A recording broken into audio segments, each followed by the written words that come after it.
गरीब बहू के लिए सास लाई लाखों की ड्रेस। गरीब पल्लवी मंदिर के बाहर गरीबों को खाना खिला रही है। भैया 2 पूरी और ले लीजिए ना। नहीं बिटिया, बस मेरा पेट भर गया। खाना बहुत ही स्वादिष्ट बना है। जी शुक्रिया, पर आप थोड़ा और खाते तो मुझे अच्छा लगता है। बिटिया, तू इतने प्यार से हमें खाना खिलाती है कि खाने से ज्यादा तेरे प्यार से हमारा पेट भर जाता है। दूर से सभी पंडित आपस में बात करते हुए, ये बिटिया 18 साल की उम्र से इस मंदिर में अपने हाथ से खाना बनाकर गरीबों को खिलाती है, जबकि ये खुद भी गरीब है। पंडित, हाँ सही कहा तुमने। ये लड़की बहुत ही दयावान है। इसके हृदय में प्रेम की भावना है लोगों के प्रति। दूसरी तरफ पल्लवी के पिता किसान का काम कर रहे होते। चलो, दिन भर की मजदूरी तो हो ही गई है। अब इतने पैसे तो आ ही जाएंगे जिससे मेरा परिवार पेट भर खाना खा लेगा, और मेरी बेटी जिसे गरीबों को दान करने की आदत है वो भी कुछ दान कर देगी। वही शाम को पल्लवी मंदिर से घर आ रही होती है, जहाँ पड़ोस में शादी का टेंट लगा हुआ होता है। पल्लवी खुशी खुशी घर आकर, माँ, बाहर शादी का टेंट लगा है, क्या इस शादी में हम भी जा रहे हैं?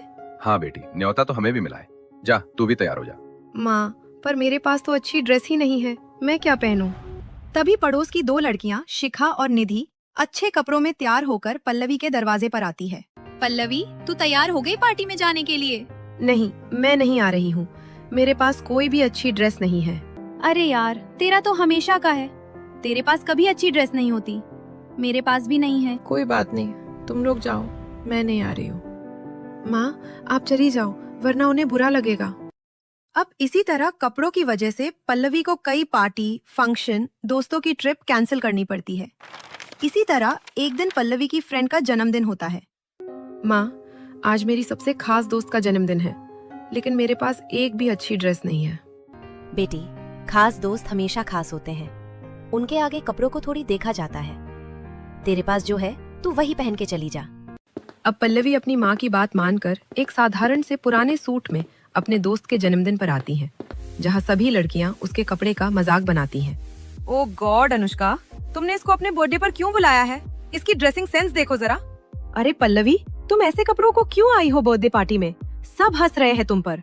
तुम्हारी गलती है अनुष्का। तुम्हें इस तरह के गरीब लोगों को अपने बर्थडे पार्टी पर बुलाना ही नहीं चाहिए था। मुझे माफ कर दो अनुष्का, मेरे कपड़ों की वजह से तुम्हारी बेइज्जती हो गई। मैं जा रही हूँ यहाँ से। अब पल्लवी मायूस होकर वहाँ से चली जाती है। अब जहाँ पल्लवी अपने गरीब परिवार में पल पल अच्छे कपड़ों को पहनने के लिए तरसती थी, वही उसके घर से थोड़ी दूरी पर एक और परिवार रहता था, सिंगानिया परिवार, जिनके घर में हर छोटी मोटी चीज के लिए लाखों की ड्रेस आया करती थी। पर कहते हैं ना, जहाँ अच्छाइयाँ होती है वहाँ बुराइयाँ भी। उस अमीर घर में रहने वाली बहू ईशा अपने सास ससुर, पति और देवर, यहाँ तक कि अपनी छोटी नंद के साथ भी प्यार से नहीं रहती थी। वो लापरवाह थी और ना ही उसे बड़ों से बात करने का तरीका था। ईशा बहू, हम तुम्हारे लिए इतना कुछ करते हैं, लेकिन फिर भी तुम्हारी आंखों में पानी नहीं है। अरे क्या मम्मी जी, आप हर दिन मुझे इसी बात का ताना देती रहती है। अरे भूलिए मत कि मेरा परिवार आप लोगों से भी कहीं ज्यादा अमीर था। भाभी, मम्मी से, पापा से, भैया जी से जितना हो पता है वो आपके लिए करते हैं। वो हर छोटी चीज के लिए अच्छे कपड़े देते हैं, अच्छा खाना देते हैं, अच्छा पैसा देते हैं। क्या ये सब कम है? ओ गॉड, मैं जा रही हूँ यहाँ से। यहाँ 1 मिनट और खड़ी रही तो राशन पानी का हिसाब देने लग जाएंगे आप लोग। मम्मी जी, मुझे पैसे दीजिए, मुझे दोस्तों के साथ क्लबिंग करनी है। तभी वहाँ आता ईशा का पति। ईशा, तुम्हारी क्लबिंग अब दिन पर दिन बढ़ती ही जा रही है। तुम रात को लेट आती हो, जिस वजह से घर का सारा काम माँ को अकेले करना पड़ता है। तो मैं क्या करूं? मैं अपनी आजादी, अपनी फ्रीडम भूल जाऊं शादी के बाद? रहने दे बेटा, बहू को जाने दे। ये लो बहू पैसे, मैं घर संभाल लूंगी। अब पैसे लेकर छोटे छोटे कपड़ों में इतराती हुई ईशा रात को क्लबिंग के लिए चली जाती है, जिसके बाद जानवी घर के सभी सदस्यों के लिए खाना बनाती है और सबको खिलाती है। बहू है, पर बहू का सुख नहीं है। जानवी, तुम्हारी जिंदगी में। हाँ माँ, मुझे बहुत बुरा लगता है। मेरी पत्नी आपकी एक काम में मदद नहीं करवाती। वो तो छोड़िए भैया, आप ये देखिए ना कि ईशा भाभी कुछ नहीं करती है, उसके बाद भी माँ उन्हें कुछ नहीं कहती है, शांत रहती हैं। हाँ माँ, ये तो गलत है। कम से कम आप तो कुछ बोलिए भाभी को। मैं क्या बोलूं उसको? अब सबसे बड़ी एक्सिस्टेंशियली तो मैंने ही की। जो जरूरत से ज्यादा ही अमीर बहू इस घर में लेकर आ गई। उसे इस घर में लाने वाली मैं हूँ, इसलिए मैं कुछ नहीं कहती। पर अब मुझे एक ऐसी लड़की चाहिए जो बेशक से आर्थिक रूप से गरीब हो, पर दिल और दिमाग से सुलझी और समझदार हो। लोगों के लीजियन उसके मन में प्रेम हो। हाँ जानवी, एक ऐसी ही लड़की हमारे बिखरे परिवार को संभाल सकती है। अब ऐसे ही कुछ हफ्ते गुजरते हैं और एक दिन अमीर जानवी मॉल से सब्जियां खरीदकर घर आ रही होती है। तभी वह सड़क पर गरीब पल्लवी को देखती है, जो अपने थैली से गरम शॉल निकालकर एक बूढ़ी औरत को दे रही होती है। दादी माँ, बाहर अब हल्की हल्की ठंड गिरने लगी है। आप बिना स्वेटर के यहाँ क्यों बैठी है? बेटी, मेरे पास शॉल स्वेटर नहीं है। अरे ये लीजिए, ये शॉल आप और लीजिए, क्योंकि अब ठंड पड़ने लगी है। इंसान घर में तो बिना स्वेटर के रह सकता है, पर बाहर नहीं। अब पल्लवी उस गरीब औरत को शॉल ओढ़ाती है। दूर से जानवी यह सब देखकर, हे भगवान, ये कौन लड़की है जो अपनी चिंता ना करके दूसरों की चिंता कर रही है? इसके खुद के शरीर पर इतना पतला सूट है, लेकिन फिर भी ये खुद को ठंड से ना बचाकर उस गरीब औरत को बचा रही है। इसके इस व्यवहार ने तो मेरे मन को छू लिया। इसी तरह कुछ हफ्ते गुजरते हैं और एक दिन जानकी मंदिर में आती है, जहां वह देखती है कि पल्लवी गरीबों को खाना खिला रही है। बस बेटी, अब और कितना खिलाओगी? हमारा पेट भर गया है। कोई बात नहीं, थोड़ा सा और खा लीजिए। दूसरी तरफ पंडित, ये गरीब पल्लवी कितने प्यार से गरीबों को खाना खिलाती है। यह सब सुनकर जानवी, सच में इस लड़की के मन में ममता की भावना तो है ही, साथ में ये लोगों की खुद से ज्यादा परवाह करती है। यही वो लड़की है जो मुझे अपने घर में बहू के रूप में चाहिए। अब जानकी उसका पीछा करती है और वह देखती है कि पल्लवी एक छोटे से फुश के घर में रहती है। अरे ये बेचारी लड़की तो बहुत ज्यादा ही गरीब है, और इतनी गरीब होने के बाद भी ये लोगों की मदद करती है। अब फैसला हो गया, अब यही मेरे घर की बहू बनेगी। अब जानवी गरीब पल्लवी की चर्चा अपने परिवार में करती है। आप लोगों को मैंने उस लड़की के बारे में सब बता दिया है, और अब मैं उसी से अपने छोटे बेटे की शादी करूंगी। मम्मी जी, सड़क पर तो कुत्ते भी वफादार होते हैं, तो क्या आप उससे भी देवर जी की शादी करवा देंगी? अरे हमारे अमीर परिवार में आने वाली बहू का कोई तो स्टैंडर्ड देखिए। उस लड़की का तो कोई स्टैंडर्ड ही नहीं है, गरीब है वो। भाभी, आपके दिलो दिमाग से ये अमीरी गरीबी का भेदभाव कब निकलेगा? हाँ भाभी, और रही उस लड़की की बात, तो अगर माँ चाहती है तो मैं उसी से शादी करूंगा। अब ईशा ये सब सुनकर मुंह घुमाकर वहां से चली जाती है। अगले दिन जानवी अपनी बड़ी बहू और अपनी छोटी बेटी को लेकर एक्सपेंसिव मॉल में आती है, जहां पर मनीष मल्होत्रा के कलेक्शन वाले लहंगे मिलते हैं। मम्मी जी, उस गरीब लड़की के लिए इतनी महंगी ड्रेस लेने की क्या जरूरत है? यहाँ पर सारे लहंगे लाखों रुपए के हैं। बड़ी बहू, जब मैंने तुम्हें कभी लाखों की ड्रेस पहनने से नहीं रोका, तो मैं अपनी गरीब बहू के लिए सस्ते कपड़े कैसे ले सकती हूँ? मैं ये लाखों की ड्रेस लेकर ही जाऊंगी रिश्ते की बात करने उस गरीब लड़की से। हाँ, सही कहा। वैसे माँ, ये वाली ड्रेस बहुत अच्छी लग रही है।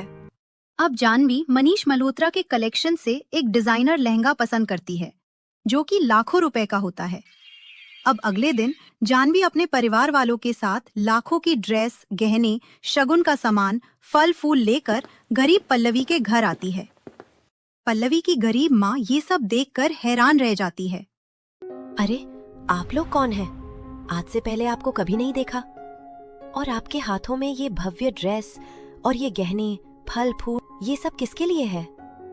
लगता है गलत पते पर आ गए हैं आप। मुझे बताइए, आपको कहाँ जाना है? मैं आपको छोड़ दूंगा। जी, हम इसी घर में आए हैं, और ये सारा सामान हम आपकी बेटी के लिए लाए हैं। दरअसल हम आपकी बेटी को अपने घर की बहू बनाना चाहते हैं। क्या? मेरी बेटी आपके घर की बहू? आप तो पहनावे से काफी अमीर घराने की लगती है। मुझ गरीब की बेटी को अपने घर की बहू क्यों बनना चाहती हैं? आपकी बेटी गरीब है, पर उसका मन बहुत साफ है। वो जिस तरह से गरीबों की मदद करती है, नित दिन मंदिर में गरीबों को खाना खिलाती है, ये चीज हमें बहुत पसंद आई है। हाँ पापा, सही कह रहे हैं। बोलिए ना दीदी, आप मेरे भैया से शादी करेंगी? शादी करने में कोई समस्या नहीं है, पर मेरे गरीब माँ बाप ये आलीशान शादी नहीं कर पाएंगे। पल्लवी जी, बस आप एक बार मुझसे शादी करने के लिए हाँ तो कीजिए। शादी का सारा खर्चा मैं खुद उठाऊंगा। हे भगवान, जरूर पिछले जन्म में मेरी बेटी ने कोई अच्छे कर्म किए होंगे जो आज मेरी गरीब बेटी के लिए इतने अमीर परिवार से रिश्ता आया है। हमें ये रिश्ता मंजूर है। ये गरीब लोग कितने अच्छे तरीके से नाटक कर लेते हैं। अंदर ही अंदर तो इनके मन में लड्डू फूट रहे होंगे। खैर, मेरे ससुराल वाले ही बेवकूफ पागल है जो ऐसे परिवार के लिए इतनी लाखों की ड्रेस लेकर आए हैं और शादी का खर्चा भी उठा रहे हैं। वेल आंटी जी, अब रिश्ता पक्का हो गया है तो हम चलते हैं। हाँ बहू, हम जा रहे हैं। अपना ख्याल रखना। अब लड़के वालों के जाने के बाद पल्लवी अपना शादी का ड्रेस देखती हैं, जो कि काफी भव्य होता है। उसके अंदर डायमंड की कारीगरी हुई होती है। पल्लवी ड्रेस लेकर, माँ, मैं इतना भव्य लहंगा अपनी शादी में पहनूंगी, मुझे विश्वास नहीं हो रहा। ये ड्रेस तो लाखों की है माँ। देखिए, इसमें डायमंड लगे हुए हैं, दुपट्टे पर भी सोने की शिप का काम है। मैंने ऐसी ड्रेस कभी नहीं पहनी माँ। सच में तेरे तो भाग चमक गए बेटी, जो तेरी शादी इतनी अमीर घर में हो रही है। सच में ये तो भगवान का ही करिश्मा है जो लड़के वाले शादी का भी खर्चा उठा रहे हैं और लाखों की ड्रेस भी देके गए हैं। अब 3 से 4 हफ्ते गुजरते हैं और पल्लवी की शादी पूरी विधि विधान से हो जाती है। पल्लवी अपनी सास के दिए हुए लाखों की ड्रेस में अपने घर से विदा हो रही होती है। तभी आसपास के लोग, देखो, सुषमा की गरीब बेटी पल्लवी कितना महंगा कपड़ा पहनकर शादी की है। नीचे डायमंड तो ऊपर सोने का काम है ड्रेस में। कौशल्या, ये ड्रेस इस गरीब पल्लवी के लिए उसके ससुराल से आया है। उसकी सास ने दिया है उसे ये लाखों का ड्रेस, जिसमें हमारी पल्लवी किसी राजकुमारी से कम नहीं लग रही है। सच में एक समय था जब पल्लवी बिटिया अच्छे कपड़ों के चक्कर में किसी दावत पार्टी में नहीं जाती थी, और आज देखो लाखों के कपड़ों में विदा हो रही है। सास हो तो पल्लवी की जैसी। भगवान की दया से ससुराल में भी पल्लवी बिटिया को ऐसे ही महंगे महंगे डिजाइनर ड्रेस पहनने को मिले। वही पल्लवी अपने माता पिता से गले मिलकर विदा हो जाती है। अब पल्लवी अपने ससुराल आती है, जहां उसकी सास बड़ी ही खूबसूरती से उसका गृह प्रवेश करवाती है। आओ बहू रानी, इस कलश को गिराकर कुमकुम की थाल में पैर रखकर इस घर विस्क करो। अब पल्लवी कलश गिराकर कुमकुम की थाल में पैर रखकर घर के अंदर प्रवेश करती। पल्लवी अब चारों तरफ से अपना ससुराल देखती है, जो कि काफी आलीशान होता है। हे भगवान, मेरे ससुराल वाले इतने अमीर हैं। वैसे अमीर तो है, तभी तो मेरे लिए लाखों की ड्रेस लेकर आए थे शादी के जोड़े में। देवरानी जी, घर देखकर हवा में उड़ने लग गई क्या? कहाँ खो गई बताइए? अरे बड़ी भाभी, ये क्या तरीका है बात करने का? खैर छोटी भाभी, चलिए मैं आपको आपके कमरे में छोड़ देती हूँ, आप आराम कर लीजिए। अब पल्लवी अपने पति के साथ अपने कमरे में आती है। तभी पल्लवी का पति अलमारी से नाइट ड्रेस निकालकर पल्लवी के हाथ में देता है। पल्लवी, ये भारी लहंगा उतार कर ये नाइट ड्रेस पहन लो। अब पल्लवी नाइट ड्रेस को चारों तरफ से देखने लगती है, क्योंकि उसने आज से पहले कभी नाइट ड्रेस नहीं पहना था। विशाल जी, इसको पहना कैसे है? मैं तो अपने घर में सारा दिन सूट में ही रहती थी, फिर चाहे दिन हो या रात। अच्छा कोई बात नहीं, ये देखो ना, ये शर्ट टाइप का है, ये कुछ बटन है और ये पेंट है, नॉर्मल है। तुम वॉशरूम में जाओ, इसे देखो, तुम अच्छे से समझ जाओगी। अब लग्जरी वॉशरूम में जाकर पल्लवी नाइट ड्रेस पहनकर आती है, जिसमें उसे काफी कंफर्टेबल महसूस होता है और उन कपड़ों में उसे काफी अच्छी नींद भी आती है। अगले दिन सुबह पल्लवी अपनी माँ की दी हुई सिंपल साड़ी को पहनकर पहली रसोई का खाना बनाने के लिए रसोई में जाती है। तभी वहाँ हाथ में महंगी साड़ी लेके पल्लवी की सास आती है। छोटी बहू, ये लो शगुन के नए कपड़े। आज तुम्हारी पहली रसोई है और हमारे घर की रीत है कि बहू हर रस्म पर नए लिबास पहने। तभी वहाँ ईशा आती है। मम्मी जी, आप भी ना, जिसके पास कल तक फटी ओढ़नी नहीं थी उसे आप सीधे डिजाइनर साड़ियाँ दे रही हैं। अरे बंदर के हाथ में अदरक दे देंगी तो उसे स्वाद कहाँ से आएगा? इसे क्या पता कि ऐसी महंगी साड़ियाँ संभाली कैसे जाती हैं। तभी पल्लवी विनम्रता से कहती है, जेठानी जी, कपड़ों की चमक तो धुंधली पड़ सकती है, पर आपकी दी हुई सीख मैं हमेशा संभाल कर रखूंगी। इसीलिए मुझे आप बस अपना आशीर्वाद दीजिए। आशीर्वाद माय फुट। इतना कहकर ईशा वहाँ से चली जाती है। छोटी बहू, अपनी जेठानी की बातों का बुरा मत मान, वो शुरू से ही ऐसी घमंडी है। तुम ये साड़ी पहन लो और फिर अपनी पहली रसोई का खाना बनाना। अब पल्लवी कमरे में जाकर डिजाइनर साड़ी गहने पहनकर रसोई में आती है और पहली रसोई का खाना बनाती है। कुछ देर बाद वह सभी परिवार को खाना खिलाती है। छोटी भाभी, खाना तो आपने बहुत अच्छा बनाया है। हाँ बहू, खाना बहुत स्वादिष्ट बना है। हाँ, चलो अब कोई तो इस घर में अच्छा खाना बनाकर खिलाएगा हमें। कहना क्या चाहते हो पापा जी कि मैंने आज तक आपको खाना नहीं खिलाया? अरे घुमा फिरा के ताने क्यों मार रहे हो? डायरेक्ट बोलो ना। डायरेक्ट बोलने की जरूरत ही नहीं पड़ी, तुम इनडायरेक्टली ही सब समझ गई हो। वेल पल्लवी, तुम्हारा खाना मुझे भी अच्छा लगा। मेरी पत्नी ने तो मुझे कभी खिलाया नहीं ऐसा खाना। अमित, अगर तुम मेरे हस्बैंड नहीं होते ना तो अब तक मैं तुम्हारी फील्डिंग सेट कर देती। और पल्लवी, ले जाओ अपना ये खाना, मैं नहीं खा रही। अरे ये फिर गुस्सा होकर चली गई। अच्छा छोटी बहू सुनो, कल तुम्हारी मुंह दिखाई की रस्म है, मेरे साथ चलना, मुंह दिखाई की ड्रेस खरीद लेंगे। मैं भी चलूंगी मम्मी। तभी सीढ़ियों से ईशा, मम्मी जी मैं भी जाऊंगी। हाँ जेठानी जी, आप भी चलिएगा। अब खाना खाकर पल्लवी अपनी सास अपनी नंद जेठानी के साथ एक बहुत बड़े मॉल में आती है, जहां पल्लवी की सास एक डिजाइनर प्रिंसेस गाउन अपनी छोटी बहू के लिए पसंद करती है। बहू ये देखो, मैंने मुंह दिखाई पर तुम्हारे लिए ये गाउन पसंद किया है, इसमें तुम बहुत प्यारी लगोगी। मम्मी जी जरा प्राइस भी देख लीजिए, ये ड्रेस पूरी की पूरी 10 लाख की है। बड़ी बहू, प्यार के बीच में मोल भाव नहीं देखा जाता।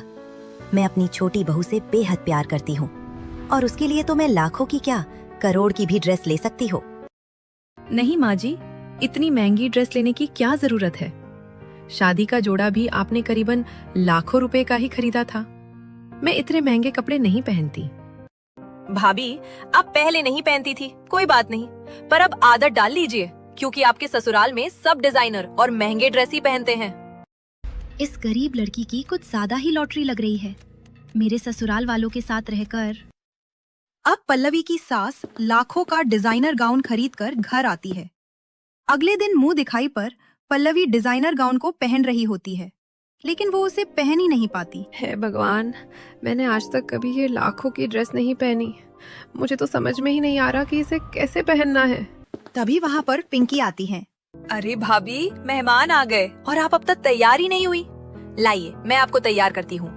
अब पिंकी अपनी छोटी भाभी को लाखों का गाउन पहनाकर तैयार करती है।